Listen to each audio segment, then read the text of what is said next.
అందరికీ వందనాలు. దేవుడు మిమ్మల్ని మీ కుటుంబాలు దీవించును గాక. ఈనాటి దేవుని వాగ్దానము సామెతల గ్రంథము 28వ అధ్యాయం 27వ వచనం. బీదలకిచ్చు వారికి లేము కలగదు అని రాయబడి ఉంది.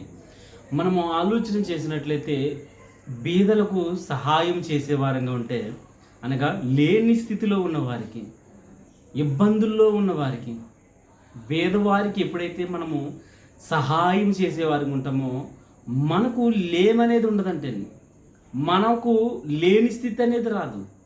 ఎందుకంటే బీదలకు మనం ఎప్పుడైతే సహాయం చేస్తామో దేవుడు మనకి రెట్టింపు దీవెనలు ఇస్తూ ఉంటాడు. మనము ఒకటి ఇస్తే దేవుడు 10 మనకి ఇస్తూ ఉంటాడు.